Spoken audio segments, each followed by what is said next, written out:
So let's transition into the movie review for this week. And again, just like how I stated at the beginning of the show, um, tonight's review is of the movie Midnight Cowboy, starring Jon Voight and Dustin Hoffman. It's really weird because it's like, I don't know if it's one of those Mandela effect things, but for some reason I always thought it was Pacino. Yeah, Pacino and Redford. See, I do remember like thinking that Dustin Hoffman's character was actually played by Pacino. Mm-hmm. I had no idea who the other guy was. To be honest, like I had I not looked it up, I would not have recognized that being Jon Voight. Right. Yeah, he was so young. I don't know. For me, I for some reason, again, I don't know if this is this Mandela effect, but for some reason, I thought Jon Voight's character was played by Rob Redford. That would have been an interesting. Because this movie came out in 80. No, it came out in '69. Oh, that's right. Yeah. Yeah, so he was young. So yeah, Robert Redford was young enough to play this role. God, that movie is 50 years old? Yeah. Shit. Mm-hmm. I did not.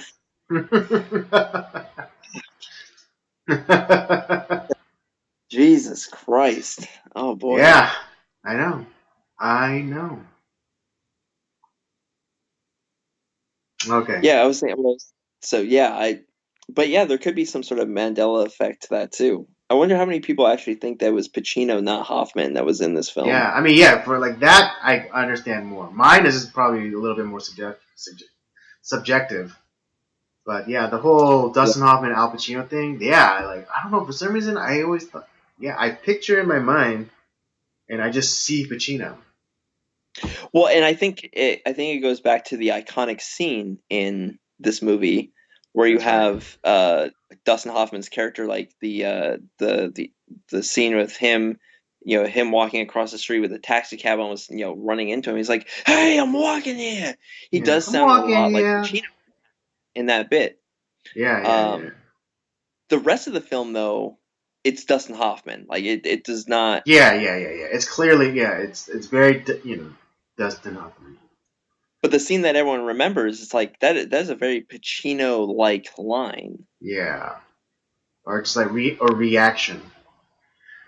His reaction, his mannerisms, and even the way that he says it. It felt yeah. Very New Yorker, very like assertive. It's like I'm walking here. All right. Quick little synopsis. Convinced of his irresistible appeal to women, Texas dishwasher Joe Buck quits his job and heads for New York City, thinking he'll latch on to some rich dowager. Anyway. Okay. New York, however.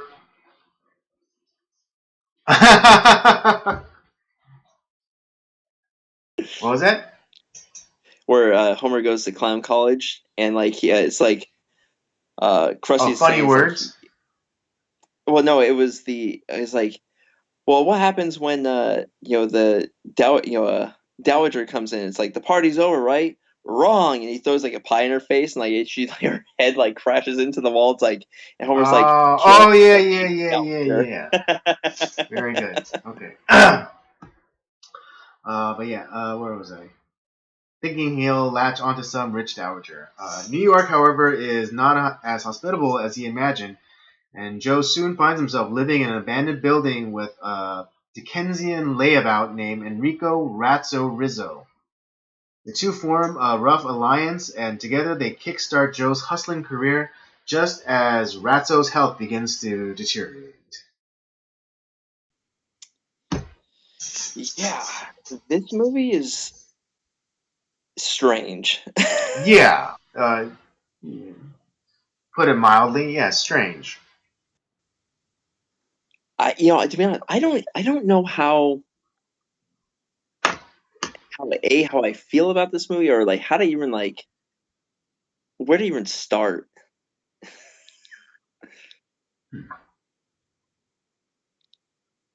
Hmm.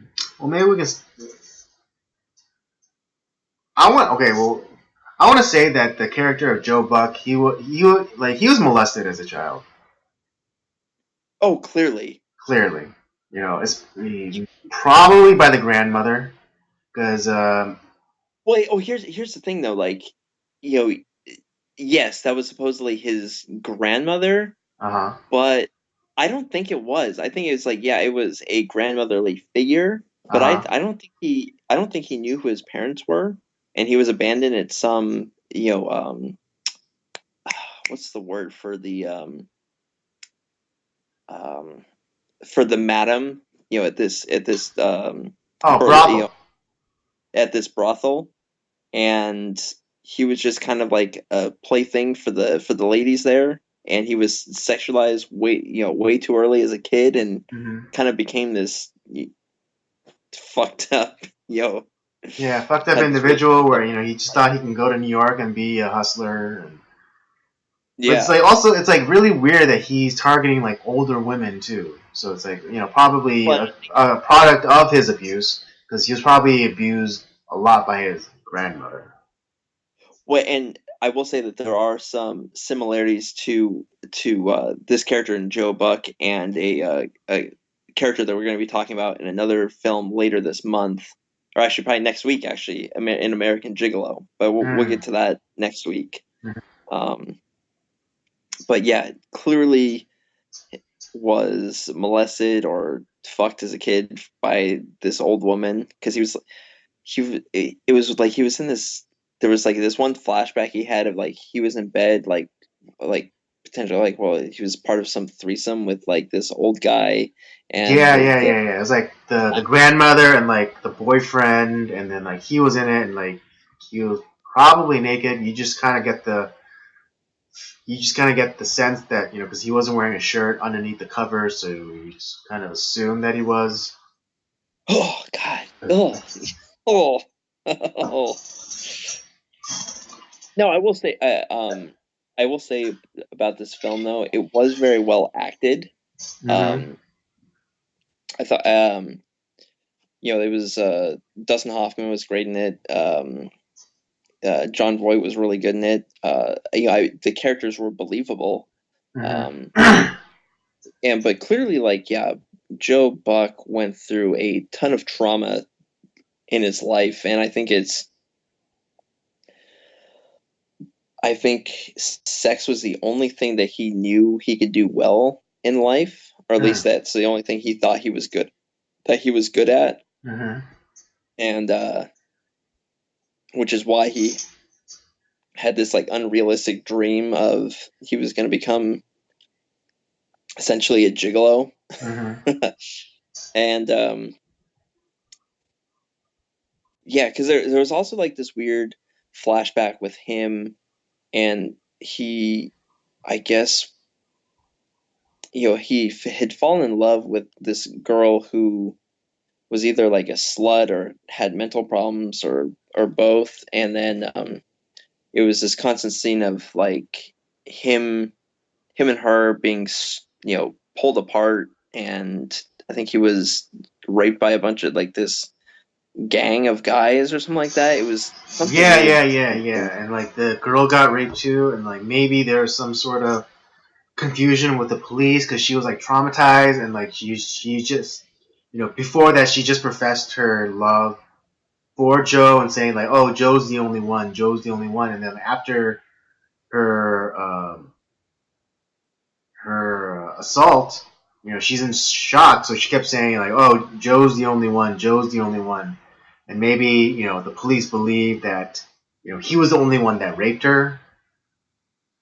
Uh, Yeah, but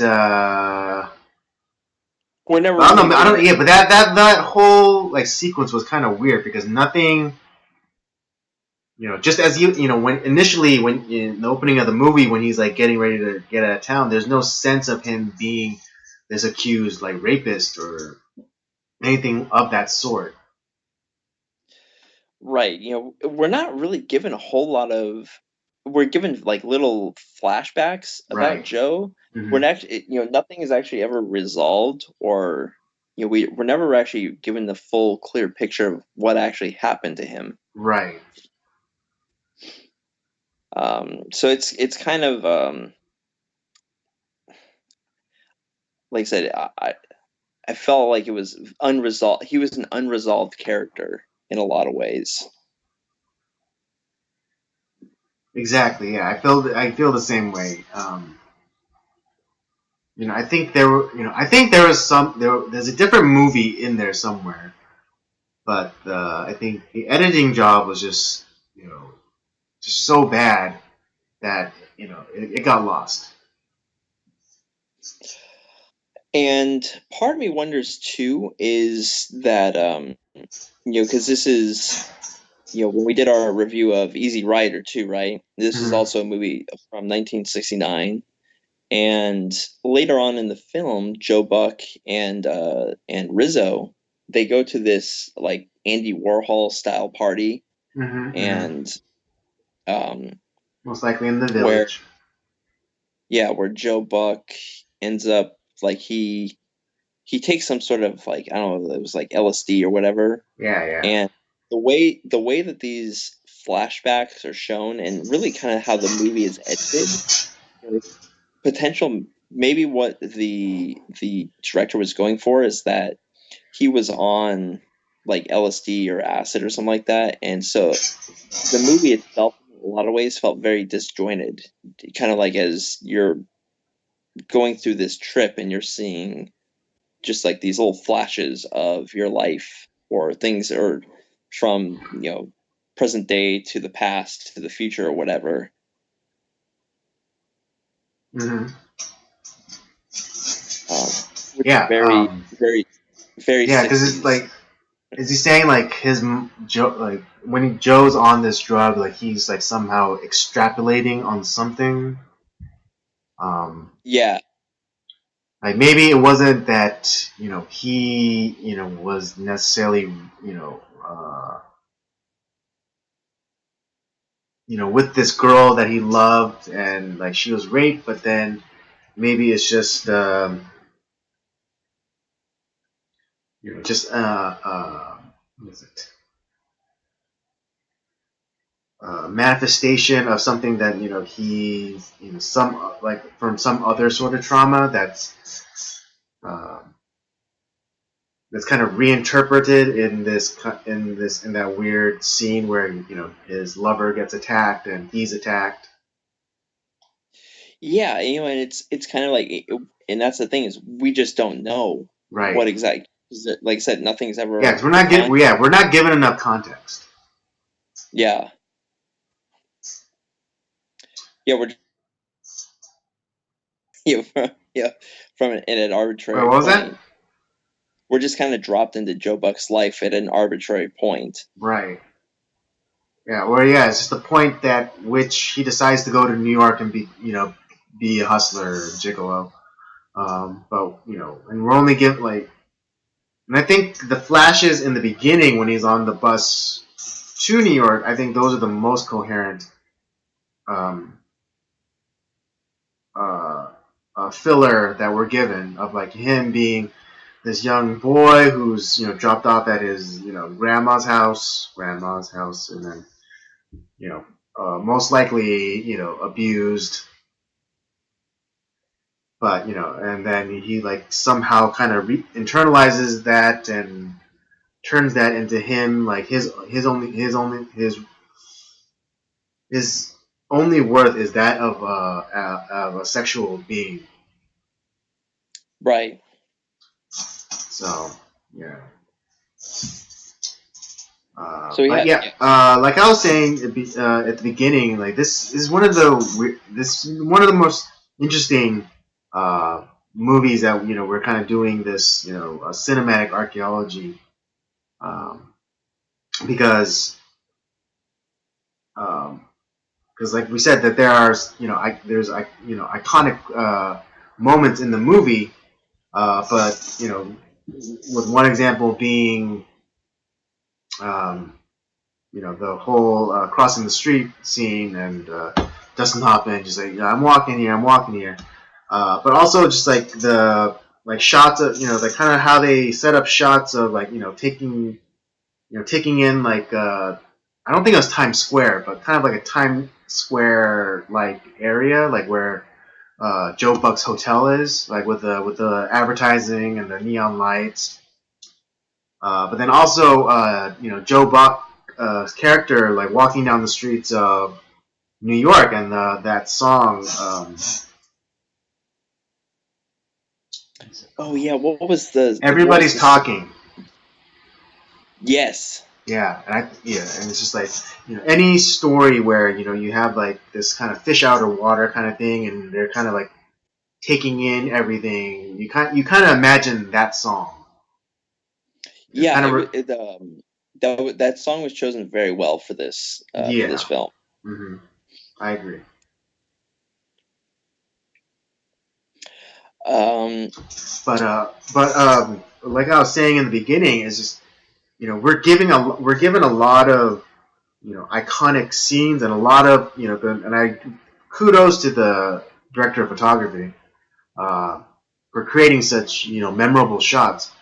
But I don't think we're given much in terms of an actual like movie with a story. right.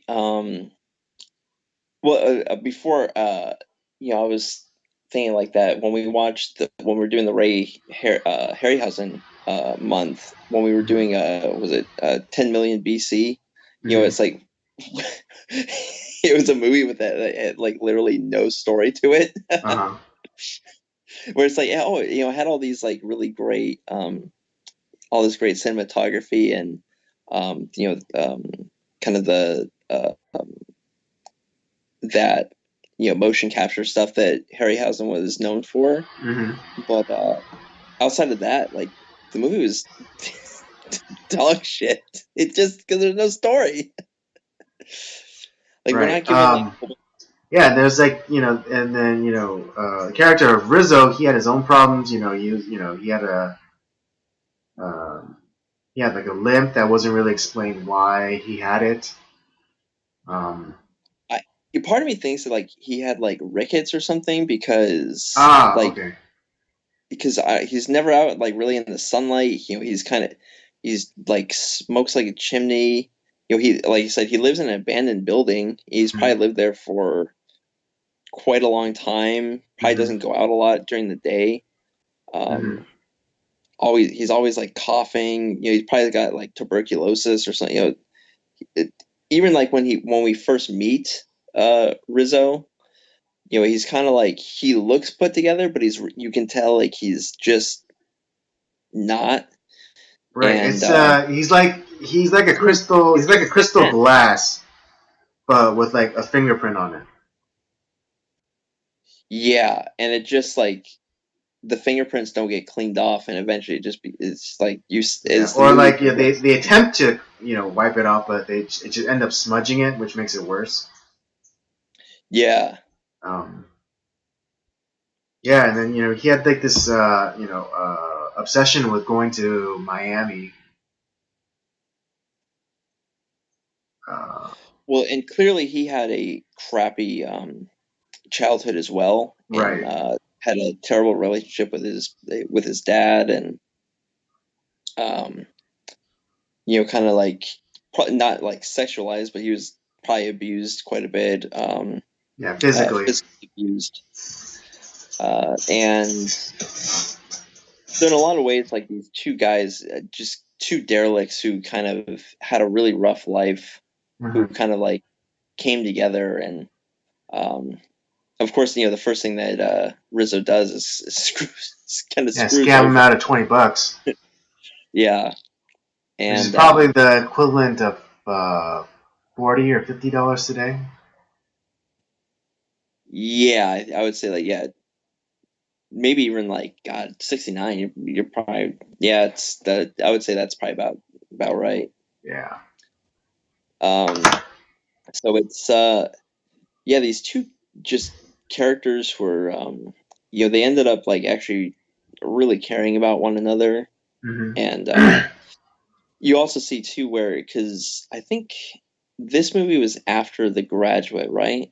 Because I think The Graduate was like in the mid 60s, like 66 or something like that. I thought The Graduate was after this. Maybe it was. Uh, But you see, like, two of Dustin Hoffman's iconic characters that he's played in from The Graduate and from Rain Man.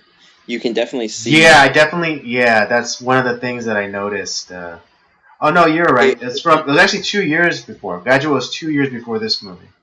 so it's 67, yeah. So Yeah. you see the elements that he used from The Graduate kind of um, but there's also elements that he kind of played from Rain Man later on, which is a later film. Um, you see kind of like those two characters merge into Rizzo in a lot of ways. Right. Or those were like those are the stopping off points for where you kind of just like kind of see the natural progression. From The Graduate to Midnight Cowboy to Rain Man. Yeah, yeah, I Yeah, it's definitely, just yeah, yeah, it's just kind of like a Pokemon's evolution. Um, right. Yeah. That's a great way of putting but it. yeah, I don't know. To give them credit, I think this was a time where there was a lot of experimentation happening within movies. Yes. Um, so I think they're trying to do they're experimenting, and I think I would dare say that I don't well they had a lot of good ideas, but execution wise they failed. Like I said, here's where they went well. Um, both main characters were acted very well. Hmm. I like the characters. Um, the cinematography was good. Like as far as that, there's these iconic shots. Hmm. Um, the way where the music was set, kind of the soundtrack of the film was done Hmm. very well. And this is kind of like, I think this is the start of like kind of those like kind of artsy fartsy type of films. Like 69 was kind of a year where a lot of that was going on. This was uh I think a more of a commercial success than like Easy Rider was, Mm. but both of them kind of have elements Right. kind of They're definitely trying to go for that surrealist kind of losing your mind kind of thing. um and yeah, but like that, like outside of that, like there's not a whole lot of substance to the film. Like you said, yeah, there's not a Agreed. whole lot of story. A lot is left up to our imagination. And in some ways, I think that's a good thing, for movies where you can interpret a lot and it's like it creates a lot of replay value. This is not one of those. This to me is more of, yeah, it leaves a lot up to interpretation, but it also doesn't give you enough to like kind of satisfy that hunger to like, let's think about this. Let's talk about this film more. Right. Because I mean, ultimately, a movie is a storytelling medium, and you know, yeah, you can have like really cool shots, or the music could be done well, or like the performances could be great. I think we both agree on those three things, but we weren't told a satisfying story. Right. Whereas like so a good example of what I'm talking about is um I think would be like Eyes Wide Shut, right? Mm. You have compelling characters, a compelling story, you have a lot of those fancy shots. Um Yet there's a lot of interpretation as far as like some of how the story comes together. and how the movie ends, and there's countless videos of people talking about their different theories, and it leaves a lot to like you want to like think about like what actually happened. Here I'm Mhm. like, okay, so that happened. It's like there was not enough of details in the story. There was not enough that compelled me. It's like, what happened here? Like what's um we're just not given enough to care. Mhm. I completely agree.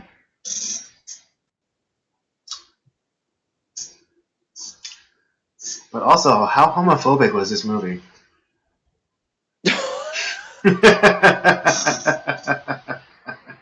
Well, dude, it's funny because there's this film and then the one we're gonna do next week, American Gigolo. Mhm. There's like, yeah, it's like I don't do any of that fag shit. Right, It's right. like, Yeah, and it's funny but because yeah, whenever Joe Buck resorted to doing gay stuff, it was always at his lowest point, like his yeah, most it was like desperate. exactly, and he nearly like beat the guy to death. When he didn't pay. Hmm. Well, oh, and okay, so there was two instances, right? So you had the young guy when he was in the theater, Hmm. who was supposed to pay him to give him a blowjob, and he didn't have the money. Hmm. So he beat him up in the bathroom and kind of is like, he ended up taking his watch, I believe. Um, and then, but later on in the film, before he, because he's thinking about, because he actually does after the party, the Andy Warhol style party, Hmm. he does actually get into he kind of gets like what he was looking for, the dowagers, these wealthy women Right. who want to sleep with him and pay him, Hmm. but to get Rizzo to Miami because they become friends and he's pretty much on death's door. Yeah. um, and so to get him to Miami, he needs a quick payout, so he goes back to doing kind of the gay stuff, Hmm. and the guy ends up like not paying him or not paying him enough, or like Yeah. what he said he was going to Well, pay yeah, he him. was like, what was it? I think they're supposed to do something, but something happened. I think, He changed uh, his mind, yeah, or that John got a call from his wife or something, and decided to do try to do this another day. But Joe still wanted to get paid, but the guy didn't offer enough, and so he beats the guy to death, or presumably so beats the guy to death. he definitely robbed him. Did he Yeah. kill him? That's the thing. I think he killed him. Well, I think yeah, I think I it's well, I think he killed him too, but I'm just saying presumably, just to kind of hedge my bets. But yeah, and that's like one of those other things that's left up to interpretation. But Hmm. do we even like really care? That's Yeah, the cause I don't think because we haven't been given enough of about these or know about these characters enough to give a damn about whether they Joe Buck killed that closeted John, or why Rizzo is sick. We really don't care because we right. weren't get yeah Yeah, we weren't given enough information about them to give a shit. exactly. And yeah, and then it obviously culminates in he I think he kills him. He steals the money from that guy, kills Yeah, him, I think so too. takes a Greyhound with Rizzo down to Miami where he Rizzo dies on the bus. Hmm. But I think that was kind of the turning point for Joe Buck, because I think he was like, I need to do something different. Actually have a real job. Right. Um, and but that's we essentially the film ends with Rizzo dying, and that's pretty much it. Mm-hmm. They actually don't, because the movie ends before they even reach Miami. It was just Right. more on, and that's kind of it. That's how the movie ends, and it's like that was it. That was Yeah, it just that was ends like very abruptly. It's just like, and we're done. It's like, fuck. okay. So yeah, it definitely lends to that feeling of being unsatisfied. Um, I don't know. I mean, because we kind of always do this, but I think for me, one of the lessons of this movie could be that could be gleaned from this movie is the importance of fathers. Yeah, well, Whether hell, being, we whether for in the case of Joe Buck, just being in the kid's life, or for Rizzo, the importance of being a good father, because he had a father, but their relationship sucked. So well that's the thing. I mean, hell, like last week we brought a lot of this kind of important lessons to be taken away from Risky Business. Yeah, so yeah. um, but yeah, it does kind of show like the um, what sexualizing young kids does. I mean, Mm-hmm. Joe Buck's life was.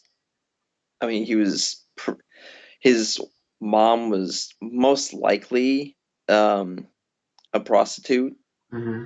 at some point. He probably doesn't know his dad is probably long gone. Um, and but his mom abandoned him at the madam's house Mm-hmm. and was probably it was sexually abused at a very young age, and it affected his life. Had no father, had no mother, really just had this weird, unusual upbringing. Mm-hmm. And yeah, with Rizzo, like yeah, he had his dad, but his dad was always shoe shining, and then you know beating him, beating him to death. And he had the I don't know how long he had that walking condition. Mm-hmm. Um, but he was just kind of never really had a good upbringing either, Mm-hmm. Mm-hmm. and they both became terrible people in a lot of ways.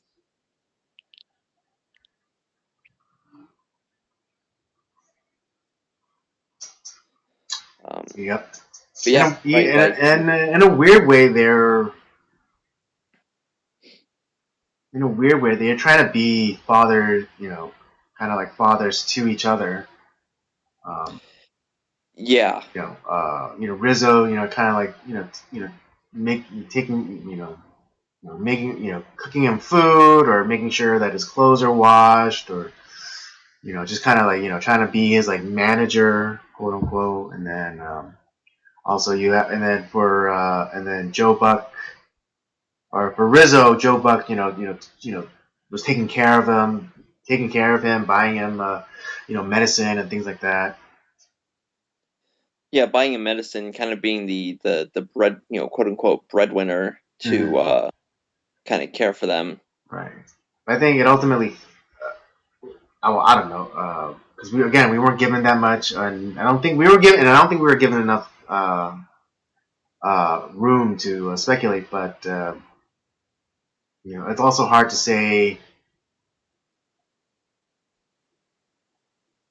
Oh, shit, I lost my train of thought. Um, Well, yeah, like I said, we're not given enough really to go on. So mm, we like I said, we don't know, you know, we don't know much about these characters at all. right, and so yeah, because they didn't have uh, good fathers or a father at all. Like they ultimately fail at doing this because they had no example of what a good father is or was. Right.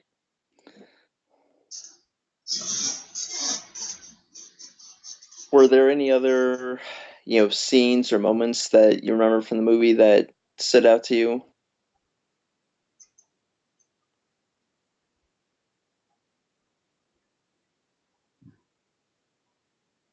Well, that first lady he bags in the beginning, and as they're rolling around, I think that I don't know that might I think that might have been like the first instance of the cliche montage of Yeah. of like channel flipping, kind of linked with the act of sex. Yeah, yeah, you're right. Because it's Because like that's that's every channel was like flipping to. It was almost it kind of lined up with what they were doing. So yeah, it's that may be the first instance of it because that's been used in so many different TV shows, movies. right, Um, exactly, yeah. that's been parodied quite a bit too. So yeah, you get. I almost forgot about that. You're right. Mm-hmm. Cinematic archaeology, baby. Cinematic archaeology, y'all. I know. Too bad. I wonder if they offer that as a as a degree in college. Or maybe we should offer it. Yeah, yeah. Get paid a zillion dollars. Exactly. All right, let's rate this thing and be done with this episode tonight. All right, I'll start us off. I'm gonna give this a 2. dude, you you read my mind. Yeah. Yeah, yeah, I'm gonna give it a 2 as well. Right. For all the reasons that we just talked about, like it had good elements, like Right. the acting was good, the cinematography was good. It had some of these iconic moments and that have been used in other films, or just ones that like because everyone remembers that scene with Dustin Hoffman and the I'm walking here. Yeah. Every jerk off from like New York says that now. Mm-hmm. Um, but outside of that, like I said, there's no story really. There's not enough information for us to really care about the characters, and we're left with like a lot of unanswered, unresolved, ambiguous stuff. And without all that information, or it's like okay, I don't care. I don't really think about like trying to think about theories about the film and like what happened because they didn't give us enough to go on to care about. Right. I had this thought recently about reviewing these older movies, and sometimes I wonder if they're just speaking a language, a visual language, but in a different dialect. Um, Like I said, that's a possibility. And like I mhm. said, with why I brought up Easy Rider is because it kind of yeah, kind of the way that the story is told is Right. it's kind of told in a very similar way. They're speaking the same visual language. I mean, a lot of like the fast flippy montage stuff and like the psychedelic trip and stuff. Those are all very similar.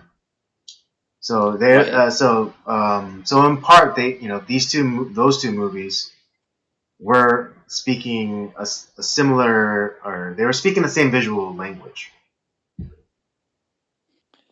Yeah, and like I said, it's 50 years old. Mm-hmm. We might just be out of the loop on like what that dialect is. Maybe Right. it doesn't. Yeah. Or it's just There's like, someone. or this particular style of filmmaking storytelling was just so new that it was just or it was so new and radical that it was just kind of hard to find um, the right context. Yeah. Um, yeah. I like I said, in because I think this is like Midnight Cowboy was. I think it was a. Was it a commercial success? Like I feel like it was. I'm not I don't 100% know how well sure. it did It at the might have box office or been. how well. back in '69.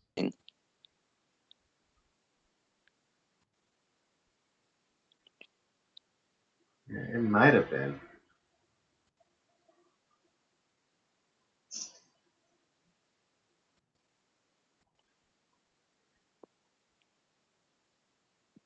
Oh, whoa.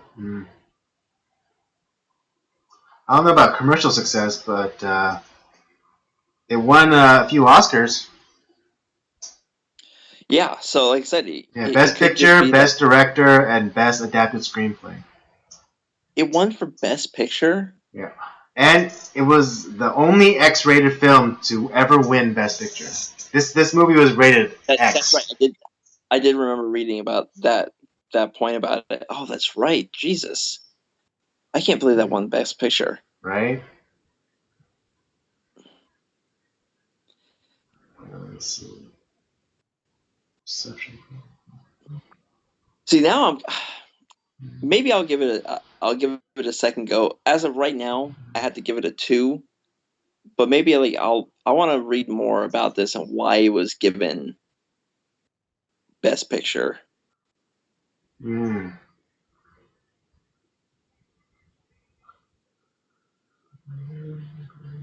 Maybe it's just the fact that I don't get it, but or and that like I said, I don't speak that cinematic dialect.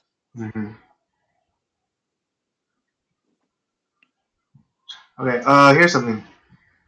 The film opened at the Cornet Theater in New York City and grossed a house record of $61,503. Whoops.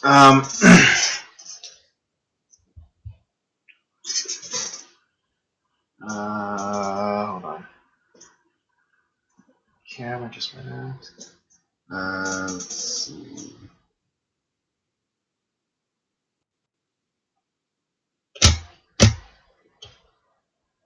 Okay, there I am. There I am. Welcome back. There I am. $61,503 in its first week. In its 10th week of release, the film became number one in the United States with a weekly gross of $550,237 and was the highest grossing film in September 1969. The film earned $11 million in rentals and so I guess commercially it was a success if it was number one in the United States. Interesting. Okay. Yeah, like I Yeah, I said, mean yeah, that maybe, half a million. That half a million gross, weekly gross. By today's money, what like $100 million? yeah, probably close to that. Yeah, $100 million, and it was probably really cheap to make too. Oh, So, well, yeah, it definitely has that '70s grit to it. mm-hmm.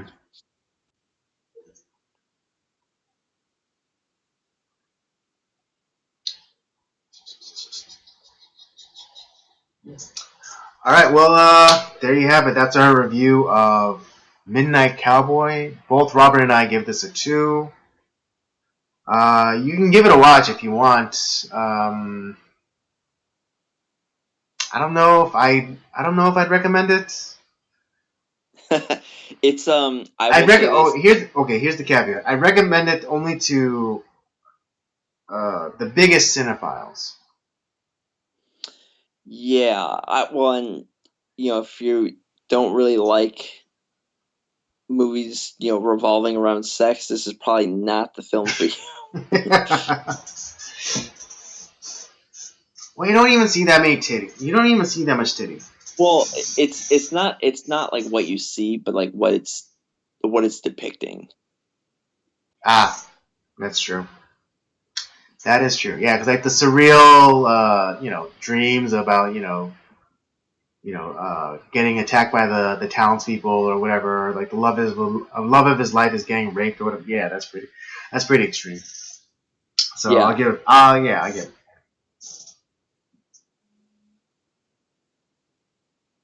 So yeah, go.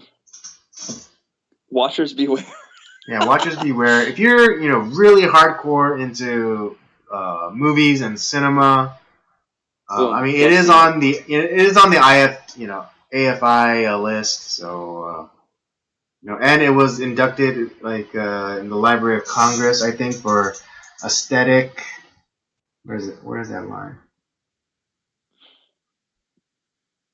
Basically like aesthetic and cultural significance, I believe, is the rationale. Oh yeah, in Yeah. 1994, Midnight Cowboy was deemed culturally, historically, or aesthetically significant by the Library of Congress and selected for preservation in the United States National Film Registry. So there you go. Yep. There you have it. Yeah, again, if you're super like cinephile and you're like Robert and you have to watch all the movies on the AFI list, and go right ahead. I don't know, and then again, I make the caveat of only recommending this movie to dedicated cinephiles. Agreed. Uh,